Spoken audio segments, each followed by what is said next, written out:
इलेक्ट्रोस्टैट का दूसरा चैप्टर, जिसमें कि आप डिस्कस करेंगे इलेक्ट्रिक फील्ड के बारे में, जो कि एक वेक्टर क्वांटिटी है। तो इलेक्ट्रिक फील्ड बेसिकली है क्या? तो इलेक्ट्रिक फील्ड बेसिकली चार्ज के आसपास का वो स्पेस है जिसमें ये कोई दूसरा रखा हुआ चार्ज अपने पर अट्रैक्शन का या रिपल्शन का फोर्स महसूस करता है। इलेक्ट्रिक फील्ड को डिफाइन करने का तरीका है कि ये वो स्पेस है चार्ज के चारों तरफ जिसमें कि कोई दूसरा रखा हुआ चार्ज अपने पर अट्रैक्शन का या रिपल्शन का फोर्स एक्सपीरियंस करता है। ये जो फोर्स है, इस फोर्स को आप नाम देंगे इलेक्ट्रिक फोर्स, और इस फोर्स को निकालने के लिए आपको Q इंटू ई का प्रोडक्ट कर देना है। इलेक्ट्रिक फोर्स का फॉर्मूला होता है Q इंटू ई। ये फोर्स इलेक्ट्रिक फोर्स कहलाता है, जो कि कूलाम्स लॉ के अंदर हमने ऑलरेडी निकाला था, 1/4πε0 Q1 Q2 upon R square, यानी कि चार्जेस के टर्म में निकाला था। और अब हम इस फोर्स को इलेक्ट्रिक फील्ड के टर्म में निकाल रहे हैं। तो फोर्स का फॉर्मूला होता है Q इंटू ई। तो यहाँ से इलेक्ट्रिक फील्ड के लिए फॉर्मूला कैलकुलेट होकर के आ गया इलेक्ट्रिक फील्ड इंटेंसिटी का, जो होता है एफ अपॉन क्यू, यानी कि फोर्स पर यूनिट चार्ज। ऐसा यूनिट आएगी न्यूटन पर कूलम, या फिर इसकी यूनिट होगी वोल्ट पर मीटर। तो इसकी दो यूनिट है, पहली यूनिट है न्यूटन पर कूलम और दूसरी वोल्ट पर मीटर। जो फॉर्मूला लिखा हुआ है उस फॉर्मूले के अंदर लगा हुआ है limit Q not tends to zero. तो limit Q not tends to zero का मतलब है जो रखा हुआ चार्ज है, जिसको बोलते हैं कभी कभी टेस्ट चार्ज। ये टेस्ट चार्ज हम बहुत छोटा लेते हैं, इसलिए छोटा लेते हैं ताकि सोर्स चार्ज की इलेक्ट्रिक फील्ड को ये डिस्टर्ब ना कर सके। क्योंकि अगर टेस्ट चार्ज हम बड़ा ले लेंगे तो बड़ा वाला जो चार्ज है वो भी अपनी इलेक्ट्रिक फील्ड बना लेगा। तो टेस्ट चार्ज अगर अपनी फील्ड बना लेगा तो वो फील्ड सोर्स चार्ज की जो फील्ड है उसको डिस्टर्ब करना शुरू कर देगा। तो इसलिए इस टेस्ट चार्ज को हमें छोटे छोटा रखना होता है ताकि ये अपनी फील्ड बढ़ा ना सके, ताकि इसकी फील्ड सोर्स चार्ज की फील्ड को डिस्टर्ब कर ना सके। तो इसलिए फॉर्मूले के अंदर हम limit Q not tends to zero लगाते हैं। ये इसका फिजिकल सिग्निफिकेंस है। तो इलेक्ट्रिक फोर्स का फॉर्मूला आपको बता दिया गया, क्यू इंटू ये होता है ये फॉर्मूला। अब फोर्स का फॉर्मूला हम भी जानते हैं कि भाई फोर्स का फॉर्मूला न्यूटन ने दिया था, मास इंटू एक्सेलरेशन, और फोर्स का फॉर्मूला आ रहा है क्यू इंटू ई। तो अगर ये दोनों फॉर्मूले एक दूसरे के सामने हम इक्वेट कर दें तो इक्वेट करने पर हमारे पास एक्सेलरेशन निकल करके आ जाएगा क्यू ई बाय एम। ये हो गया चार्ज पार्टिकल का एक्सेलरेशन इलेक्ट्रिक फील्ड के अंदर। Highly important formula. एक्सेलरेशन का फॉर्मूला आता है क्यू ई बाय एम। इसमें क्यू का मतलब है चार्ज, ई का मतलब है इलेक्ट्रिक फील्ड, एम का मतलब है मास। अब अगर मान लीजिए कि जो चार्ज है उसकी वैल्यू ई के इक्वल यानी इलेक्ट्रॉनिक चार्ज के इक्वल कर दें, तो यही फॉर्मूला मॉडिफाई होकर के आ जाएगा small e into e by m, that is small e into capital e. Capital e का मतलब electric field divide by m. अब इस इलेक्ट्रिक फील्ड की वैल्यू को एक पॉइंट चार्ज के लिए कैलकुलेट करना है। पॉइंट पी पर आर डिस्टेंस पर आपने एक चार्ज बिठा दिया जिसकी वैल्यू है स्मॉल क्यू। अब इस चार्ज पर या तो अट्रैक्शन का फोर्स लगेगा या फिर रिपल्शन का फोर्स लगेगा। अट्रैक्ट हो या रिपेल हो, दोनों ही सिचुएशन के अंदर लगने वाला जो भी फोर्स होगा, उस फोर्स की वैल्यू अगर हम E equals to F upon q वाले फॉर्मूले में सेट कर दें तो हमारे पास इलेक्ट्रिक फील्ड का फॉर्मूला आ जाएगा। और ये जो फोर्स होता है दोनों चार्जेस के बीच में कूलाम्स के अकॉर्डिंग, वो होता है के Q1 Q2 upon R square. तो यहाँ पर Q1 कैपिटल Q चार्ज है और Q2 स्मॉल q चार्ज है, उसको R से डिवाइड करेंगे यानी आर स्क्वायर से। तो फोर्स के लिए फॉर्मूला आ गया, इस फोर्स का फॉर्मूला उठा करके मेन फॉर्मूले में पुट कर देंगे। तो इलेक्ट्रिक फील्ड का फॉर्मूला आ जाएगा पॉइंट चार्ज के लिए, स्मॉल q से स्मॉल q कैंसिल आउट हो जाएगा। तो इलेक्ट्रिक फील्ड का फॉर्मूला आपके पास निकल के आएगा पॉइंट चार्ज के लिए, जो आएगा 1/4 epsilon naught q upon R square.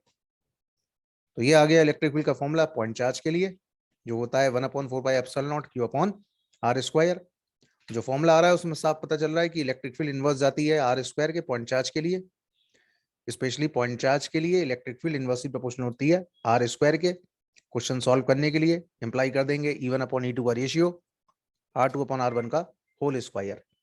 इस फॉर्मूले की मदद से आप इलेक्ट्रिक फील्ड की वैल्यू कैलकुलेट कर सकते हैं जब आपके पास क्वेश्चन के अंदर R2 R1 की वैल्यू गिवन हो। मान लीजिए कि R2 की वैल्यू आपने 2 टाइम्स ऑफ R1 कर दी, यानी कि दोनों चार्जेस के बीच के सेपरेशन को आपने डबल कर दिया। तो इलेक्ट्रिक फील्ड दोनों चार्जेस के बीच में कितनी हो जाएगी? तो इलेक्ट्रिक फील्ड का फॉर्मूला आप यहां से अप्लाई कर दीजिए। तो इलेक्ट्रिक फील्ड की जो वैल्यू आएगी वो लगभग आएगी 1/4 टाइम्स, जो इस बात को इंप्लाई करता है कि अगर सेपरेशन दोनों चार्जेस के बीच में डबल कर दिया जाए तो चार्जेस के बीच में डेवलप होने वाली जो फील्ड है वो फील्ड पुरानी फील्ड के कंपैरेटिव 1/4 टाइम्स हो जाएगी। तो फॉर्मूला सॉल्व करने के लिए आपने लगा दिया E1/E2 is equal to R2/R1 का होल स्क्वायर। इसमें R2 की वैल्यू को आप 2 टाइम्स ऑफ R1 पुट कर दें तो E2 का आंसर आ जाएगा E1/4। तो यहां से पता चल गया कि अगर दोनों चार्जेस के बीच का सेपरेशन डबल कर दें तो जो इलेक्ट्रिक फील्ड है उसकी वैल्यू 1/4 टाइम्स हो जाएगी। क्योंकि E इनवर्स आ रहा है R स्क्वायर के, तो E का R के साथ आप जैसी ग्राफ ड्रॉ करेंगे तो ये ग्राफ आएगा हाइपरबोला, जो इस बात को रिप्रेजेंट करेगा कि अगर R की वैल्यू इन्फिनिटी चली जाए तो E की वैल्यू 0 होगी। रिप्रेजेंट करता है कि इलेक्ट्रिक फील्ड की रेंज किसी पॉइंट चार्ज के लिए इनफाइनाइट होती है। तो किसी भी पॉइंट चार्ज के लिए electric field have infinite range. अब क्वेश्चन के अंदर अगर कभी पूछा जाता है कि चार्ज पार्टिकल की वेलोसिटी कैसे कैलकुलेट करेंगे, तो वेलोसिटी कैलकुलेट करने के लिए इलेक्ट्रिक फील्ड का आपको फॉर्मूला पता ही है, एक्सेलरेशन का फॉर्मूला आपको निकाल के बताया था QE/m। अब अगर चार्ज पार्टिकल इस फील्ड के अंदर एक्सेलरेट करता है v वेलोसिटी से, तो वेलोसिटी निकालने के लिए इंप्लाई कर देंगे v equals to u plus AT। इसमें a की वैल्यू को आपको पुट कर देना है QE/m। तो यहाँ से आपके पास चार्ज पार्टिकल की वेलोसिटी कैलकुलेट होकर के आ जाएगी, यानी कि QE/m इंटू टी। इसमें u का मतलब है इनिशियल वेलोसिटी, जिसकी वैल्यू अगर चार्ज रेस्ट पर है तो क्या पुट करनी होगी 0। इसके अलावा चार्ज पार्टिकल डिस्प्लेस कितना करेगा, तो डिस्प्लेसमेंट निकालने की equation S equals to UT plus half AT square. इसमें u की वैल्यू को आप 0 पुट कर दें तो S के लिए फॉर्मूला हो जाएगा हाफ AT स्क्वायर। इसमें a की वैल्यू को आपको पुट करना है QE/m, यानी कि E/m इलेक्ट्रॉन के लिए। तो फॉर्मूला आ जाएगा S के लिए 1/2 QE/m इंटू टी स्क्वायर। अब यहाँ से जो डिस्प्लेसमेंट आ रहा है, अगर ये डिस्प्लेसमेंट आपको y डायरेक्शन में निकालना है तो y प्रोपोर्शनल किसके आ रहा है Q/m के, जो इस बात को रिप्रेजेंट कर रहा है कि जिस पार्टिकल का मास जितना ज्यादा होगा उस पार्टिकल के लिए वर्टिकल डायरेक्शन में डिस्प्लेसमेंट की वैल्यू उतनी कम आएगी। तो हाईली इंपॉर्टेंट कंसेप्ट है ये, जिसमें कि y प्रोपोर्शनल किसके जाता है E/m के रेशियो के। तो E/m के अंदर m की वैल्यू जितनी ज्यादा होगी y की वैल्यू उतनी ज्यादा आएगी। तो जितना हैवी पार्टिकल होगा उसका वर्टिकल डायरेक्शन के अंदर डिस्प्लेसमेंट उतना कम होगा, ये अच्छे से याद रखना है। उसके बाद बात करते हैं इलेक्ट्रिक फील्ड लाइंस की। तो इलेक्ट्रिक फील्ड लाइंस का मतलब है किसी चार्ज के आसपास का वो स्पेस जिसमें कि कोई दूसरा रखा हुआ चार्ज अपने पर अट्रैक्शन का फोर्स महसूस करता है। तो इस फोर्स को रिप्रेजेंट करने के लिए हमें कुछ लाइंस की रिक्वायरमेंट होती है, उन लाइंस को हम बोलते हैं इलेक्ट्रिक फील्ड लाइंस। ये लाइंस स्ट्रेट भी हो सकती हैं और कर्व्ड भी हो सकती हैं। ये लाइंस एक दूसरे को जिस पॉइंट पर इंटरसेक्ट करेंगी उस पॉइंट पर 2 टेंजेंट आपको डालने पड़ेंगे। 2 टेंजेंट आपको 2 डायरेक्शन बताएंगे, इसलिए इस तरह की कभी भी 2 लाइंस आपस में एक दूसरे को इंटरसेक्ट नहीं करती हैं, क्योंकि अगर ये इंटरसेक्ट कर जाएंगी तो उस पॉइंट पर जो 2 टेंजेंट होंगे वो आपको इलेक्ट्रिक फील्ड की 2 डायरेक्शन को बताएंगे, जो कि इम्पॉसिबल है। ये लाइंस स्ट्रेट या कर्व्ड फॉर्म में हो सकती हैं। सिंपल सी बात याद रखनी है, इंटरसेक्ट नहीं करेंगी। इंटरसेक्ट करने पर 2 टेंजेंट डाले जाएंगे जो कि 2 डायरेक्शन को रिप्रेजेंट करेंगे। उसके बाद पॉजिटिव चार्ज की वजह से ये फील्ड लाइंस होती हैं बाहर की तरफ, नेगेटिव चार्ज के लिए फील्ड लाइंस होती हैं अंदर की तरफ। पॉजिटिव चार्ज के लिए रेडियली आउटवर्ड्स और नेगेटिव चार्ज के लिए फील्ड लाइंस रेडियली इनवर्ड्स। खास बात याद रखनी है, ये फील्ड लाइंस किसी भी चार्ज के लिए या सरफेस के लिए उस सरफेस के हमेशा परपेंडिकुलर या नॉर्मल रहती हैं। तो आपको यहाँ पर मैंने 2 चार्जेस दे दिए Q1 Q2, एक पॉजिटिव और एक नेगेटिव है। उसके फील्ड लाइंस का अगर आप डायग्राम देखें तो ये जो डायग्राम आ रहा है, इस डायग्राम के अंदर फील्ड लाइंस पॉजिटिव से नेगेटिव तो जा रही हैं लेकिन नेगेटिव से पॉजिटिव उल्टा नहीं लौट रही हैं, जो इस बात को रिप्रेजेंट कर रहा है कि इनका जो लूप बनता है वो लूप डिसकंटिन्यूअस होता है, कंटिन्यूअस लूप नहीं होता। लूप कैसा होता है, डिसकंटिन्यूअस, जबकि मैग्नेटिक फील्ड लाइंस का जो लूप बनता है वो कंटिन्यूअस होता है। तो ये डिफरेंस है इलेक्ट्रिक फील्ड लाइंस और मैग्नेटिक फील्ड लाइंस के बीच में। अब अगर क्वेश्चन में कहता है कि Q1 Q2 का प्रोडक्ट जो है वो ग्रेटर देन 0 है, इलेक्ट्रिक फील्ड लाइंस का डायग्राम ड्रॉ करिए। तो Q1 Q2 का प्रोडक्ट 0 तभी हो सकता है जब दोनों चार्जेस या तो नेगेटिव हों या दोनों चार्जेस पॉजिटिव हों। तो Q1 Q2 ग्रेटर देन 0 के लिए अगर वैल्यू निकालते हो तो इलेक्ट्रिक फील्ड दोनों चार्जेस के बीच में एग्जिस्ट नहीं करेंगी। यानी कि अगर दोनों चार्ज पॉजिटिव या दोनों चार्ज अगर नेगेटिव हैं और इनकी इलेक्ट्रिक फील्ड लाइंस को अगर हम ड्रॉ कर लें तो दोनों चार्जेस के सराउंडिंग में तो इलेक्ट्रिक फील्ड एग्जिस्ट करेंगी, लेकिन दोनों चार्जेस के बीच में इलेक्ट्रिक फील्ड एग्जिस्ट नहीं करेंगी।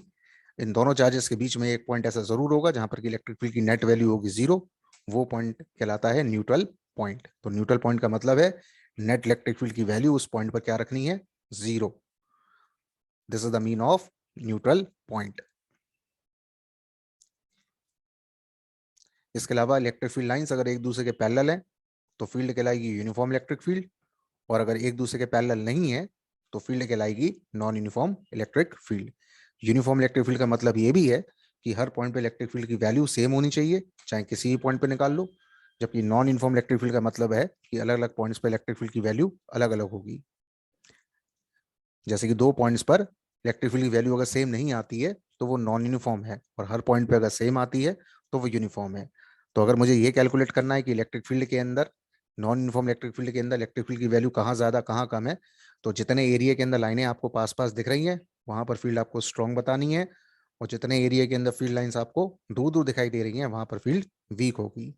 तो ये तरीका होता है नॉन यूनिफॉर्म इलेक्ट्रिक फील्ड के अंदर कैलकुलेशन कैलकुलेट करने के लिए, कि फील्ड लाइंस पास पास होंगी तो फील्ड स्ट्रॉन्ग करनी है, और फील्ड लाइंस अगर दूर होंगी तो फील्ड वीक हो जाएगी। उसके बाद नेक्स्ट बात करते हैं, अगला टॉपिक है हमारा डाइपोल। तो डाइपोल के अंदर दो चार्जेस होते हैं, एक प्लस का एक माइनस का। दोनों चार्जेस के मैग्नीट्यूड बराबर होते हैं, साइन एक दूसरे के अपोजिट होते हैं।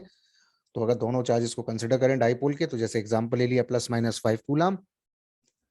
अब अगर डाइपोल का एक चार्ज प्लस का है और दूसरा चार्ज माइनस का है तो दोनों चार्जेस का सम निकालेंगे तो आंसर आ जाएगा 0। इससे इस बात को रिप्रेजेंट करा जाता है कि डाइपोल पे टोटल चार्ज की वैल्यू हमेशा 0 होती है। किसी भी डाइपोल पर टोटल चार्ज हमेशा 0 होता है, यानी अगर आप किसी डाइपोल को गॉसियन सरफेस के अंदर रख देंगे तो गॉसियन सरफेस के अंदर काउंट होने वाला फ्लक्स 0 होगा, क्योंकि डाइपोल पे टोटल चार्ज की वैल्यू 0 होती है। अब ये जो डाइपोल होता है, इस डाइपोल के अंदर ये जो दो चार्जेस हैं, एक माइनस का और एक प्लस का, दोनों चार्जेस के बीच के सेंटर को आपने अज्यूम कर लिया O। इस डाइपोल मोमेंट की जो डायरेक्शन होती है इसको थोड़ा याद रखना है, ये नेगेटिव चार्ज से पॉजिटिव चार्ज की तरफ होती है, और दोनों चार्जेस के बीच का जो डिस्टेंस है वो हमने अज्यूम कर लिया 2a, ताकि हमारी कैलकुलेशन आसान हो जाए। तो अब हमने दोनों चार्जेस में से किसी एक चार्ज का मैग्नीट्यूड लेके उनके बीच के डिस्टेंस के साथ मल्टीप्लाई कर दिया, तो जो प्रोडक्ट निकल करके आएगा वो प्रोडक्ट कहलाएगा डाइपोल मोमेंट। रिप्रेजेंट करेंगे वेक्टर p से, जिसका फॉर्मूला हो गया q × 2a। q यानी कि चार्ज है तो यूनिट हो गई कूलम, और 2a जो कि डिस्टेंस है तो यूनिट हो गई मीटर। तो डाइपोल मोमेंट की ऐसा यूनिट आती है निकल करके कूलम मीटर। डाइपोल मोमेंट की ऐसा unit is coulomb metre. Coulomb क्योंकि साइंटिस्ट का नाम है तो इसका सी कैपिटल रखना है, बाकी मीटर को स्मॉल रखना है। तो ऐसा यूनिट हो गई कूलम मीटर। क्योंकि बीच में क्रॉस लगा हुआ है तो इस यूनिट को आप कूलम मीटर तो बोलेंगे लेकिन मीटर कूलम नहीं बोलेंगे, क्योंकि ए क्रॉस बी वेक्टर के अंदर कभी भी बी क्रॉस ए के इक्वल नहीं होता है। तो डाइपोल का सेंटर है O और दोनों चार्जेस के बीच का जो डिस्टेंस है वो है 2a। मान लो कि हमें किसी पॉइंट P पर इलेक्ट्रिक फील्ड कैलकुलेट करनी है, तो या तो ये पॉइंट P डाइपोल की लाइन पर हो सकता है, या फिर ये पॉइंट P डाइपोल के परपेंडिकुलर बाइसेक्टर पोजीशन पे हो सकता है। तो आपको जो भी इलेक्ट्रिक फील्ड कैलकुलेट करनी है डाइपोल की वजह से, वो या तो डाइपोल की लाइन पर होगी तो उसको बोलेंगे आप एक्सियल लाइन, या फिर वो पॉइंट P डाइपोल के ठीक परपेंडिकुलर बाइसेक्टर पोजीशन में बैठा होगा तो उस पॉइंट को हम बोलेंगे इक्वेटोरियल लाइन। तो इलेक्ट्रिक फील्ड डाइपोल की वजह से दो सिचुएशंस में कैलकुलेट होती है, पहली एक्सियल पर और दूसरी इक्वेटोरियल पर। इन दोनों के डेरिवेशंस इंपॉर्टेंट है। इन दोनों डेरिवेशंस के अंदर एक एक की पॉइंट है, जो की पॉइंट काफी इंपॉर्टेंट है, याद रखने हैं। तो पहले बात कर लेते हैं एक्सियल लाइन की। तो फर्स्ट केस हम डिस्कस करने जा रहे हैं एक्सियल लाइन का। तो एक्सियल लाइन के लिए डाइपोल का -q और ये डाइपोल का +q चार्ज हो गया, ये हो गया पॉइंट P। डाइपोल का सेंटर हो गया O, दोनों चार्जेस के बीच का डिस्टेंस हो गया 2a। सेंटर से पॉइंट P का डिस्टेंस मैंने अज्यूम कर लिया r। -q चार्ज से पॉइंट P का डिस्टेंस अगर कैलकुलेट करेंगे तो वो हो गया r+a, और अगर +q चार्ज से पॉइंट P का डिस्टेंस आप कैलकुलेट करते हैं तो वो डिस्टेंस हो गया r-a। अब पॉइंट P पर आप एक चार्ज को बिठा दीजिए। मान लीजिए कि वो चार्ज है कोई Q0, जिसको कि आपने पॉइंट P पर बिठा दिया। तो पॉइंट P पर आपने इस Q0 चार्ज को बिठाया। अब -q चार्ज जो है वो Q0 वाले चार्ज को अपनी तरफ अट्रैक्ट करेगा E1 फील्ड से, और जो +q चार्ज है वो पॉइंट P पे बैठे हुए चार्ज को रिपेल करेगा E2 फील्ड से। यानी प्लस की वजह से इलेक्ट्रिक फील्ड हो गई बाहर की तरफ, वो हो गई E2, और माइनस की वजह से पॉइंट P पर इलेक्ट्रिक फील्ड हो गई अंदर की तरफ, नाम दे दिया E1। अब इन दोनों इलेक्ट्रिक फील्ड के बीच में आपको एंगल कितना दिख रहा है, 180 डिग्री का। तो पॉइंट पी पर नेट इलेक्ट्रिक फील्ड अगर आप निकालने बैठेंगे तो नेट इलेक्ट्रिक फील्ड निकालने के लिए आपको लगाना पड़ेगा E2 माइनस E1।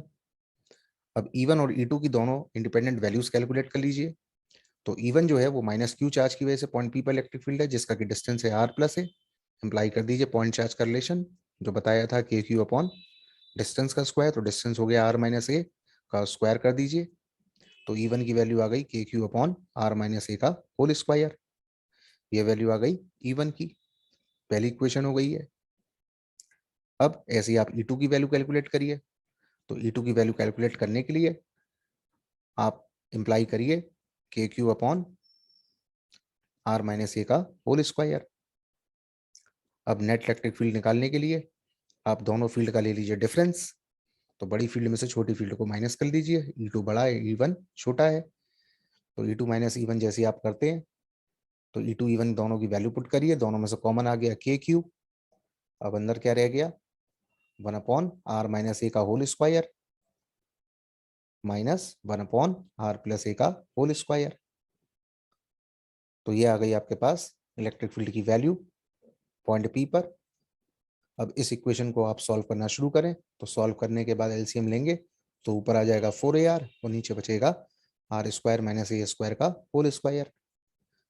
अब जो ऊपर 4AR दिया हुआ है, इस 4AR को आप स्प्लिट कर दीजिए 2A इंटू 2R के अंदर। और फॉर्मूले के अंदर ऑलरेडी Q दिया हुआ है, तो Q इंटू 2A जो होता है वो डाइपोल के इक्वल होता है। तो आपके पास यहाँ पर इलेक्ट्रिक फील्ड के लिए फॉर्मूला आ गया K into P into 2R upon R square minus A square का होल स्क्वायर।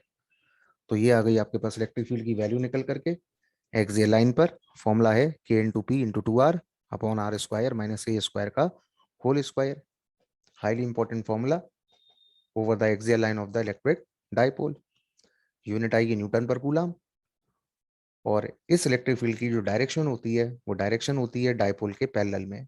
इंपॉर्टेंटली ये बात याद रखना है कि ये जो इलेक्ट्रिक फील्ड है, ये इलेक्ट्रिक फील्ड की जो भी डायरेक्शन आती है वो डाइपोल के डायरेक्शन के पैरेलल आती है।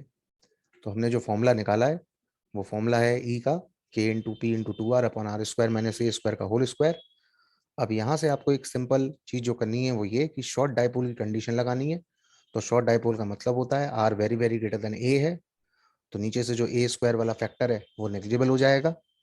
तो नीचे बचेगा R स्क्वायर का होल स्क्वायर जो हो गया R की पावर 4 और ऊपर एक R दिया हुआ है। तो ऊपर वाले R से नीचे वाला R की पावर 4 कैंसिल आउट हो जाएगा, नीचे बचेगा R का क्यूब।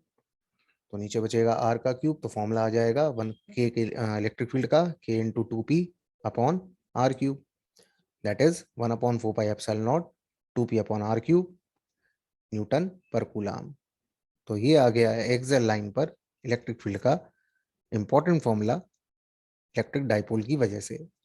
तो डाइपोल की वजह से इलेक्ट्रिक फील्ड का जो भी फॉर्मूला आ रहा है एक्सियल लाइन पर, वो फॉर्मूला साफ इस बात को रिप्रेजेंट कर रहा है कि अगर दो चार्जेस होते हैं इक्वल और अपोजिट तो उनकी वजह से जो भी इलेक्ट्रिक फील्ड होती है वो इलेक्ट्रिक फील्ड इनवर्सली प्रोपोर्शनल होती है R क्यूब के। एमसीक्यू क्वेश्चन में अगर पूछा जाता है कि अगर R की वैल्यू को डबल कर दें तो इलेक्ट्रिक फील्ड कितनी हो जाएगी, क्योंकि फॉर्मूला इनवर्स जा रहा है R के क्यूब के। तो इससे लॉजिक ये हुआ कि अगर R की वैल्यू को डबल करेंगे तो डबल का जो क्यूब हो गया वो कितना हो गया 1/8 टाइम्स, क्योंकि R 1 अपॉन में आ रहा है। तो इलेक्ट्रिक फील्ड का आंसर कितना हो गया 1/8 टाइम्स। हाईली इंपॉर्टेंट है ये पार्ट, अच्छे से याद रखना है। अब हमें अगला डिस्कस करना है सेकंड केस इसका, जिसमें कि हम डाइपोल की परपेंडिकुलर बाइसेक्टर पोजीशन पर इलेक्ट्रिक फील्ड की वैल्यू कैलकुलेट करेंगे। तो टॉपिक है electric field on the equatorial line of the dipole और परपेंडिकुलर बाइसेक्टर पोजीशन। तो इसके लिए एक सिंपल सी बात समझ लीजिए, एक डायग्राम ड्रॉ कर लीजिए। इस डायग्राम के अंदर आप माइनस क्यू और प्लस का क्यू दो चार्जेस आप अज्यूम करेंगे और परपेंडिकुलर बाइसेक्टर पोजीशन पर आप उसकी वैल्यू कैलकुलेट करेंगे। तो प्लस क्यू चार्ज की वजह से पॉइंट पी पर इलेक्ट्रिक फील्ड जो डायरेक्शन हो गई उसे आपने ले लिया बाहर की तरफ, नाम दे दिया E1। और माइनस क्यू चार्ज की वजह से पॉइंट पी पर इलेक्ट्रिक फील्ड की जो डायरेक्शन हो गई वो हो गई E2 अंदर की तरफ। E1 के हमने कर दिए दो कंपोनेंट, एक कर दिया E1 cos थीटा और एक कर दिया E1 sin theta. Similarly E2 के दो कंपोनेंट कर दिए, एक कंपोनेंट हो गया हमारे पास E2 sin थीटा, दूसरा हो गया E2 cos थीटा। अब माइनस क्यू और प्लस क्यू चार्ज की वजह से पॉइंट पी पर जो भी इलेक्ट्रिक फील्ड है उन दोनों की वैल्यूज तो सेम ही है, क्योंकि डिस्टेंस सेम है एक्स। तो इलेक्ट्रिक फील्ड की वैल्यू हमने जब निकाली E1 E2 पर, तो वैल्यू आ रही है के क्यू अपॉन एक्स स्क्वायर। यहाँ पर जो एक्स है इसकी वैल्यू कितनी होगी, तो ये होगी आर स्क्वायर प्लस ए स्क्वायर की होल पावर 1/2। तो ये एक्स की वैल्यू सेम है, जिसकी वजह से E1 E2 की वैल्यू सेम है। तो E1 साइन थीटा और E2 साइन थीटा तो एक दूसरे को कैंसिल आउट कर चले जाएंगे। तो जो नेट फील्ड आएगी वो हो जाएगी E1 cos theta plus E2 cos theta, जिसको कि हम लिख सकते हैं 2E1 cos थीटा। तो ये इस डेरिवेशन का की पॉइंट है, जिसमें कि नेट इलेक्ट्रिक फील्ड जो भी आएगी वो इलेक्ट्रिक फील्ड की वैल्यू 2E1 cos थीटा के इक्वल होगी डायपोल के इक्वेटोरियल पॉइंट पर। अब ये जो डायरेक्शन आ रही है, ये डायरेक्शन डायपोल की जो भी डायरेक्शन है उसके एंटी पैरेलल आती है, क्योंकि डायपोल की डायरेक्शन होती है नेगेटिव चार्ज से पॉजिटिव चार्ज की तरफ। तो इलेक्ट्रिक फील्ड की जो भी डायरेक्शन आ रही है, जिसकी वैल्यू आ रही है 2E1 cos थीटा, ये डायरेक्शन डायपोल के डायरेक्शन के एंटी पैरेलल होगी, that is anti parallel to dipole. यानी कि अगर डायपोल रखा हुआ है आई कैप में, तो ऐसी सिचुएशन में नेट इलेक्ट्रिक फील्ड जो होगी इक्वेटोरियल पॉइंट पर वो होगा माइनस के आई कैप में। ये हुआ एंटी पैरेलल का मतलब, जबकि एक्सियल लाइन पर जो डायरेक्शन आती है वो डायपोल के पैरेलल आती है, और इक्वेटोरियल लाइन पर डायपोल की जो भी डायरेक्शन आती है वो डायपोल के डायरेक्शन के एंटी पैरेलल आती है। तो ये इंपॉर्टेंटली हमको याद रखना है। अब हमने नेट इलेक्ट्रिक फील्ड की जो वैल्यू निकाली है वो निकाली है 2E1 cos थीटा, जिसकी डायरेक्शन हमने डिफाइन कर ली डायपोल के डायरेक्शन के एंटी पैरेलल। अब नेट इलेक्ट्रिक फील्ड की हमने वैल्यू निकाली है 2E1 cos थीटा। अब इसमें E1 की हम वैल्यू पुट कर देते हैं, जो है के क्यू अपॉन एक्स स्क्वायर, और ट्राइंगल से cos थीटा की वैल्यू लगा देते हैं बेस अपॉन हाइपोटेनियस करके। तो वैल्यू आ गई ट्राइंगल से cos थीटा की वैल्यू a अपॉन एक्स।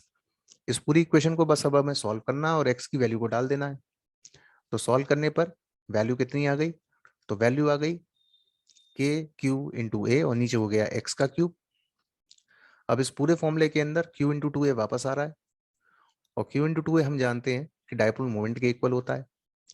तो जो क्यू इंटू टू है उसको हटा करके तो हमने पी के इक्वल कर लिया, और एक्स का जो वैल्यू हमने निकाला था वो निकाला था आर स्क्वायर प्लस ए स्क्वायर की होल पावर 1/2, उसका 3 क्यूब में मल्टीप्लाई कर लिया, तो नीचे वैल्यू आ गई आर स्क्वायर प्लस ए स्क्वायर की whole power 3/2। Importantly electric field का फॉर्मूला आया इक्वेटोरियल लाइन पर 1/4πε0 P upon R square plus ए स्क्वायर की होल पावर 3/2। अब अगर यहाँ पर हम लगा दें शॉर्ट डायपोल का केस वापस से, जिसमें कि कर दें R very very greater than A, तो ऐसी सिचुएशन में नीचे रह जाएगा आर का क्यूब। तो जो फॉर्मूला आ गया वो गया इनवर्स ऑफ आर के क्यूब के। डायपोल की वजह से इलेक्ट्रिक फील्ड इनवर्स जाती है आर क्यूब के, चाहे केस एक्सियल का हो चाहे केस इक्वेटोरियल का हो। हाईली इंपॉर्टेंट फिनोमिनन डिस्कस हुआ है। अब यहाँ पर एक सिंपल बात और याद रखनी है, हमने एक्सियल भी निकाला और हमने इक्वेटोरियल भी निकाला। हमने एक्सियल पे जो फील्ड निकाली और इक्वेटोरियल पे जो फील्ड निकाली, दोनों ही फील्ड इनवर्स किसके जा रही है, आर क्यूब के। तो सॉल्व करने के लिए E1 अपॉन E2 is equal to R2 upon R1 का होल क्यूब लगा रिलेशन लगा करके आंसर कैलकुलेट हो जाएगा। साथ ही साथ एक्सियल पे जो हमने फील्ड निकाली है वो फील्ड निकाली है K into 2P upon are cube, और इक्वेटोरियल पे जो फील्ड निकाली है वो निकाली है KP अपॉन आर क्यूब। तो अब हम क्या करते हैं, इन दोनों को डिवाइड कर देते हैं और डिवाइड करके इनका रेशियो निकालते हैं। तो जैसे ही इसका रेशियो निकालेंगे तो ये रेशियो आएगा निकल करके, वो रेशियो होगा 2:1 का। दैट इज अगर मान लो क्वेश्चन के अंदर एक्सियल की फील्ड 100 न्यूटन पर कूलम है, तो इक्वेटोरियल का आंसर अपने आप ही कितना हो जाएगा, एक्सियल का हाफ, दैट इज आंसर हो गया 50 न्यूटन पर कूलम। तो एक्सियल और इक्वेटोरियल का जो रेशियो रहता है वो रेशियो कितने का रहता है, 2/1 का। ये याद रखना है। इसके अलावा अगर मान लो कि तुमको क्वेश्चन में कोई एक ऐसा पॉइंट देता है जो कि ना तो एक्सियल पे लाई कर रहा है ना इक्वेटोरियल पे लाई कर रहा है, किसी एंगल थीटा पे दे रखा है, और उस पॉइंट पे आपको डायपोल की वजह से इलेक्ट्रिक फील्ड निकालनी हो, तो उस पॉइंट पे इलेक्ट्रिक फील्ड निकालने के लिए आपको एक सिंपल सा फॉर्मूला याद रखना है, जो कि एक्सियल और इक्वेटोरियल के बीच में लाई कर रहा है। तो उस पॉइंट पर इलेक्ट्रिक फील्ड निकालने के लिए एक जनरल फॉर्मूला होता है, वो होता है 1/4πε0 P upon are cube under root में 3 cos स्क्वायर थीटा प्लस 1। इस फॉर्मूले को यूज करना है इलेक्ट्रिक फील्ड की वैल्यू कैलकुलेट करने के लिए। अब ये तो एक जनरल फॉर्मूला हो गया, तो इसको आप कहीं भी कैलकुलेट कर सकते हैं, एक्सियल के लिए, इक्वेटोरियल के लिए, और at any point between axial and equatorial. फिर भी एक्सियल और इक्वेटोरियल का अगर आंसर इससे निकालना चाहें तो निकाल कैसे आएगा वो देखें। तो फॉर्मूला आपको बताया था के p upon are cube under root में 3 cos² थीटा प्लस 1। अब आपको करना क्या है, इस फॉर्मूले के अंदर थीटा की वैल्यू जो है एक्सियल के लिए 0 डिग्री पुट कर देनी है। तो एक्सियल के लिए आपने फॉर्मूले में थीटा 0 डिग्री पुट किया, और इक्वेटोरियल के लिए थीटा की वैल्यू आपने 90 डिग्री पुट करी। तो जैसे ही आप इस फॉर्मूले के अंदर थीटा की वैल्यू को 0 डिग्री पुट करते हैं, तो 0 डिग्री पुट करने पे वैल्यू आती है k into 2p upon are cube, जो कि केस था एक्सियल का, और 90 डिग्री पुट करने पे वैल्यू आती है के पी अपॉन आर क्यूब, जो कि इक्वेटोरियल का केस था। नेक्स्ट बात करते हैं torque on the electric dipole की, यानी डाइपोल पर कितना टॉर्क एक्सपीरियंस होगा। तो टॉर्क बोल रहे हैं या कपल बोल रहे हैं, एक ही बात है, अल्टीमेट मतलब है फोर्स का टर्निंग इफेक्ट। तो फोर्स के टर्निंग इफेक्ट का नाम होता है टॉर्क। तो हमने डाइपोल को इलेक्ट्रिक फील्ड में रख दिया थीटा एंगल पर, यूनिफॉर्म इलेक्ट्रिक फील्ड में डाइपोल रखा हुआ है किसी एंगल थीटा पर, और डाइपोल के ये जो दोनों चार्ज है माइनस क्यू और प्लस का क्यू, इन पर इलेक्ट्रिक फील्ड में लगेगा फोर्स। पॉजिटिव चार्ज पे फोर्स लगा फील्ड की डायरेक्शन में, और नेगेटिव चार्ज पे फोर्स लगा फील्ड के अपोजिट डायरेक्शन में। फोर्स का फॉर्मूला हमें पता ही है क्या होता है। अब ये दोनों फोर्स डाइपोल को थीटा एंगल पर रोटेट कराने की कोशिश करेंगे। तो फोर्स ने क्या प्रोवाइड कर दिया, टर्निंग इफेक्ट। फोर्स के इसी टर्निंग इफेक्ट का क्या नाम होता है, टॉर्क। तो पॉजिटिव चार्ज पे फोर्स लगा फील्ड के अपोजिट डायरेक्शन में, फील्ड की डायरेक्शन में, और नेगेटिव चार्ज पर फोर्स फील्ड के अपोजिट डायरेक्शन में। फोर्स का फॉर्मूला होता है क्यू ई। थीटा एंगल पर आपने टॉर्क कैलकुलेट किया, तो टॉर्क कैलकुलेट करने का जनरल फॉर्मूला क्या है, तो वो फॉर्मूला होता है फोर्स इंटू परपेंडिकुलर डिस्टेंस। तो आपको जो राइट एंगल ट्राइंगल दिख रहा है, उस राइट एंगल ट्राइंगल के अंदर परपेंडिकुलर की आप वैल्यू कैलकुलेट कर लीजिए, यानी थीटा के सामने वाला एंगल कैलकुलेट करना है, थीटा के सामने वाली साइड कैलकुलेट करनी है। तो ट्राइंगल में साइन थीटा लगा दीजिए, तो साइन थीटा की वैल्यू आ जाएगी परपेंडिकुलर अपॉन हाइपोटेनियस से। हाइपोटेनियस की वैल्यू 2a के इक्वल है, तो आपके पास परपेंडिकुलर डिस्टेंस की जो वैल्यू आ गई वो हो गई 2a साइन थीटा के इक्वल। तो टॉर्क के लिए फॉर्मूला आ गया फोर्स इंटू परपेंडिकुलर डिस्टेंस, यानी कि Q E into 2a sine theta. तो ये आ गया आपके पास टॉर्क के लिए फॉर्मूला। टॉर्क के लिए फॉर्मूला आ गया Q E into 2a sine theta. अब ये जो फॉर्मूला आ रहा है इसमें क्यू इंटू 2a जो है वो किसके इक्वल है, तो क्यू इंटू 2a है डाइपोल मोमेंट के इक्वल। तो उसको आप पी से रिप्लेस कर दो, तो टॉर्क के लिए फॉर्मूला आ जाएगा पी ई साइन थीटा। तो ये आ गया अल्टीमेट फॉर्मूला किसका, टॉर्क का। और ऐसा यूनिट क्या आएगी इसकी, न्यूटन मीटर। साइन थीटा आ रहा है जो इस बात को रिप्रेजेंट कर रहा है कि पी ई साइन थीटा को पी क्रॉस ई लिखना होगा, क्योंकि दो वेक्टर का क्रॉस प्रोडक्ट है। तो पी क्रॉस ई का जो प्लेन होगा उसके ठीक परपेंडिकुलर डायरेक्शन के अंदर टॉर्क की डायरेक्शन लाई करेगी। अब अगर फॉर्मूले के अंदर थीटा की वैल्यू को आप 90 डिग्री पुट कर दें, यानी डायपोल फील्ड के परपेंडिकुलर डायरेक्शन में रखा हुआ है, तो साइन 90 की वैल्यू होती है 1। तो इस सिचुएशन के अंदर डायपोल पे जो टॉर्क लग गया वो लग गया मैक्सिमम। तो मैक्सिमम टॉर्क का फॉर्मूला क्या हो गया, पीई। ये हो गया डायपोल पे लगने वाला मैक्सिमम टॉर्क। मैक्सिमम टॉर्क का फॉर्मूला पी इंटू ई। अब अगर फॉर्मूले के अंदर थीटा की वैल्यू को हम 0 डिग्री या 180 डिग्री में से कुछ भी रख दें, तो साइन 0 साइन 180 दोनों की वैल्यू 0 होती है। तो टॉर्क का आंसर 0 180 पे कितना आएगा, 0। 0 डिग्री का मतलब होगा डायपोल फील्ड के पैरेलल रखा हुआ है, और 180 डिग्री का मतलब होगा डायपोल फील्ड के एंटी पैरेलल रखा हुआ है। टॉर्क तो दोनों सिचुएशन में 0 होगा, लेकिन 0 डिग्री वाली जो कंडीशन है वो कहलाएगी स्टेबल इक्विलिब्रियम की, और 180 डिग्री वाली जो कंडीशन है वो कहलाएगी अनस्टेबल इक्विलिब्रियम की। तो अगर डायपोल फील्ड के पैरेलल या एंटी पैरेलल रखा जाता है तो उस सिचुएशन में डायपोल पे कोई टॉर्क तो नहीं लगता है, लेकिन 0 डिग्री वाली कंडीशन कहलाती है स्टेबल, और 180 डिग्री वाली कंडीशन कहलाती है अनस्टेबल। अब हम कैलकुलेट करने जा रहे हैं डायपोल की पोटेंशियल एनर्जी को। तो पोटेंशियल एनर्जी डायपोल की कैलकुलेट कैसे होगी, तो पोटेंशियल एनर्जी निकालने का तरीका है डायपोल को हम छोटे से एंगल पर रोटेट करा दें। ऐसा कराने में हमें कुछ वर्क डन करना पड़ेगा। तो वो छोटा सा वर्क डन जो हो गया उसे हमने नाम दे दिया डी डब्ल्यू। तो मान लो कि डायपोल ऑलरेडी थीटा एंगल पर इलेक्ट्रिक फील्ड में रखा हुआ था, और उस डायपोल को हमने उस इलेक्ट्रिक फील्ड से थोड़ा सा डी थीटा एंगल पर रोटेट कराया। तो डायपोल ऑलरेडी थीटा एंगल पर रखा हुआ है, उस डायपोल को हमने स्लाइटली डिस्प्लेस किया, छोटे से एंगल पर नाम दे दिया डी थीटा। तो इस छोटे से एंगल पर डायपोल को रोटेट कराने में हमें कुछ वर्क भी तो करना होगा। तो वो वर्क कैसे कैलकुलेट करेंगे? तो वो वर्क कौन सा वर्क है? Rotational work. उस वर्क को हमने नाम दे दिया DW, जिसकी वैल्यू होती है टॉर्क इंटू डी थीटा। अब टॉर्क का फॉर्मूला क्या निकाला था? P sine theta. तो वो उठा के इस फॉर्मूले के अंदर पुट कर दो, तो DW की वैल्यू आ जाएगी P sign theta D theta. ये आ गया छोटा सा वर्क डन। अब टोटल वर्क डन कैलकुलेट करने के लिए छोटे से वर्क डन को इंटीग्रेट कर दो थीटा 1 से थीटा 2 लिमिट के लिए, यानी कि हमने डायपोल को थीटा 1 एंगल से थीटा 2 एंगल पर रोटेट कराया।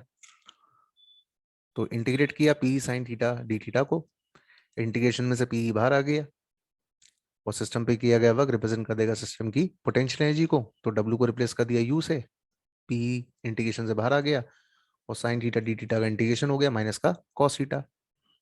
इसे सॉल्व किया, सॉल्व करने पर upper limit minus lower limit लगा करके वैल्यू आ गई u is equal to minus का PE cos theta 2 minus cos theta 1। तो सॉल्व करके हमारे पास वैल्यू आ रही है u is equal to minus का PE cos theta 2 minus cos theta 1। ये वैल्यू किसकी आ रही है? Potential energy of the dipole की। जनरल फॉर्मूला आ गया u is equal to minus का PE cos theta 2 minus cos theta 1। अब आप इसमें एक बात सपोज कर लें कि अगर आप थीटा 1 को 0 डिग्री कर दें और थीटा 2 की वैल्यू को थीटा कर दें, तो कहने का मतलब ये हुआ कि डायपोल फील्ड के पैरेलल रखा हुआ था और वहां से हमने डायपोल को थीटा एंगल पर घुमाया है। तो ऐसा करने में कितना वर्क डन करना पड़ेगा? तो ये दोनों एंगल उठा करके उस जनरल फॉर्मूले में सेट कर दीजिए। तो जैसे ही आप वर्क डन कैलकुलेट करेंगे तो वर्क डन के लिए फॉर्मूला आ जाएगा p E 1 minus cos theta. Highly important formula है वर्क डन कैलकुलेट करने का। वर्क डन कैलकुलेट करने का फॉर्मूला है पीई 1 माइनस कॉस थीटा। अब अगर मान लीजिए डायपोल को आप 90 डिग्री के एंगल पर घुमाते हैं या 180 डिग्री के एंगल घुमाते हैं तो कितना वर्क डन करना पड़ेगा? तो 90 डिग्री के एंगल पर वर्क डन हो गया प्लस का पीई और 180 पर वर्क डन की वैल्यू हो गई प्लस का 2 पीई। अब प्लस का पीई किसके इक्वल है? मैक्सिमम टॉर्क के। तो 180 डिग्री पर जो वैल्यू आ रही है वो मैक्सिमम टॉर्क का ट्वाइस आ रही है। अब अगर क्वेश्चन में तुमको मैक्सिमम टॉर्क की वैल्यू दे दे और आपसे मैक्सिमम वर्क डन मांगे तो मैक्सिमम टॉर्क की जो भी आपको वैल्यू दे रखी है उसका 2 में मल्टीप्लाई कर देना, मैक्सिमम वर्क के लिए आंसर आ जाएगा। हाईली इंपॉर्टेंट कॉन्सेप्ट है ये। अगला केस मैंने अज्यूम कर लिया कि थीटा 1 जो है वो 90 डिग्री है और थीटा 2 की वैल्यू थीटा है, यानी कि डायपोल ऑलरेडी 90 डिग्री के एंगल पर रखा हुआ है फील्ड के और वहां से हमने डायपोल को थीटा एंगल पर घुमा दिया। तो इस सिचुएशन में डायपोल की कितनी पोटेंशियल एनर्जी होगी? तो ये दोनों वैल्यूज अगर आप पुट करते हैं तो डायपोल की पोटेंशियल एनर्जी कैलकुलेट होकर के आती है। वो पोटेंशियल एनर्जी होती है यू इक्वल्स टू माइनस का पीई कॉस थीटा। अब इसमें थीटा की वैल्यू को आप 0 पुट कर दीजिए तो कॉस 0 की वैल्यू होती है 1। तो पोटेंशियल एनर्जी के लिए फॉर्मूला आ गया माइनस का पी। ये आ गई निकल करके सिस्टम की मिनिमम पोटेंशियल एनर्जी। जहां सिस्टम की पोटेंशियल एनर्जी मिनिमम हो जाए बस वही कंडीशन होती है स्टेबल इक्विलिब्रियम की। इसलिए 0 डिग्री वाला जो केस था वो हमने बोला था स्टेबल इक्विलिब्रियम के अंदर, इसलिए बोला था क्योंकि उस सिचुएशन के अंदर डायपोल की जो भी पोटेंशियल एनर्जी है वो पोटेंशियल एनर्जी है मिनिमम। मिनिमम कितनी? माइनस का पीई। बाकी 180 डिग्री पर पोटेंशियल एनर्जी की वैल्यू कितनी हो गई? प्लस का पीई। और 90 डिग्री पर पोटेंशियल एनर्जी की वैल्यू हो गई 0। तो ये आ रही है तीनों एंगल पर पोटेंशियल एनर्जी की वैल्यू, जिसमें कि 0 डिग्री वाली वैल्यू स्टेबल के लिए और 180 डिग्री वाली वैल्यू अनस्टेबल इक्विलिब्रियम के लिए। तो ये आ गया पोटेंशियल एनर्जी का पूरा रिलेशन।